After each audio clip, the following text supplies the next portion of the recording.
Training camp is right around the corner for the Dallas Cowboys, and with the excitement building, there's still one lingering storyline that needs some attention. Second-round pick Donovan Ezaraku remains unsigned. He's the only Cowboys rookie who hasn't yet inked his deal. On the surface, that might sound alarming, especially with camp opening on July 22, but let's slow down. This isn't something to panic over. In fact, it's not even that unusual given the current landscape of second-round rookie contracts across the league. Ezaraku, the Cowboys selection at pick 44, is part of a larger league-wide development that's shifting how teams and players approach guarantees in second-round deals. Typically, first-round rookie contracts are fully guaranteed. That's the standard and has been for years. But second-rounders? Historically, no. Those contracts usually contain 2 years of guaranteed salary, maybe 3 if you're lucky. That's where things start to get interesting. This offseason, 2 second-round picks Jaden Higgins, pick 34 Texans, and Carson Swinger, pick 33 Browns, broke new ground. Both secured fully guaranteed 4-year deals. That's never happened before, and it's put teams and agents in a new kind of negotiation standoff.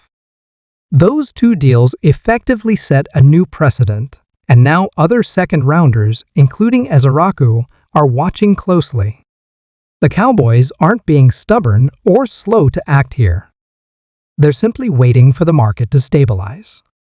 They have no reason to rush into a deal that could unnecessarily raise the bar on future contracts. Ezaraku's camp, on the other hand, is doing the smart thing, waiting to see what the players drafted directly before and after him receive. This helps determine what's fair based on where he was selected. It's basic contract leverage strategy. Let's talk comparisons. Jackson Powers Johnson, selected at the exact same spot, 44th overall, in the 2023 draft, had the first 3 years of his rookie deal guaranteed.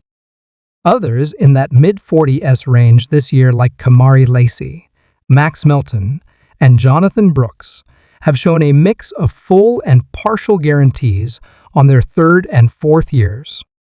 Based on this, it's highly likely Ezaraku ends up with 3 fully guaranteed years, possibly some money tacked onto his 4th season.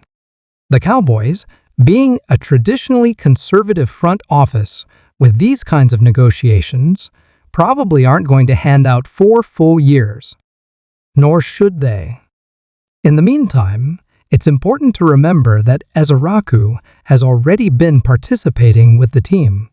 He signed the necessary waiver to attend OTAs and minicamp, so there's no holdout drama brewing. This is just business boring, sometimes frustrating, but necessary business. And once rookies like Alfred Collins, pick 43, and Trey Harris, pick 55, sign their deals, we'll have a clearer picture of where Ezaraku's deal will likely land. If those players get 3 years fully guaranteed, Ezaraku probably gets that too. If Collins, who was selected 1 spot before Ezaraku, signs for less, the Cowboys can point to that as precedent. Again, nobody's in the wrong here. The Cowboys are being cautious, letting the market dictate terms. Ezaraku's camp is doing its due diligence. If anything, blame the Texans. They're the ones who broke ranks and gave a fully guaranteed deal to pick 34, which immediately reset the expectations for everyone else taken after. The entire NFL front office community probably raised an eyebrow at that move. Let's talk impact. What does all of this mean for Ezaraku on the field? Honestly, not much. He's been practicing. He's engaged. He's locked in. The only thing that's not settled is his paycheck structure, not his performance. I loved this pick when it was made. He was one of my favorite edge prospects in the draft, and I had him ranked 28th overall on my board, a clear steal at pick 44. He's quick, athletic, and plays with relentless energy off the edge. At Boston College last season, he totaled 21 tackles for loss and 16.5 sacks. That's high-end production in a Power 5 conference. But as hyped as I am about him, let's temper expectations a bit. I've seen fans throw out predictions of 10 sacks for Ezeraku as a rookie. That's probably a stretch. If Jared Verse, who many considered a top 20 talent, only had 5 sacks last year, we should be more realistic with Ezeraku. What you want from him in year 1 is rotational production. A guy who flashes on third downs, pressures the quarterback, and shows the tools to develop into a long-term starter. If he can be that spark opposite Micah Parsons and eventually become the Cowboys' number 2 pass rusher down the line, that's a win.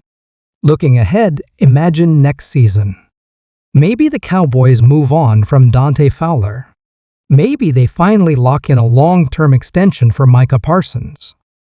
Suddenly, you're looking at Parsons and Ezeraku as your edge duo of the future, with Marshawn Kneeland playing that strong side, run-stuffing role.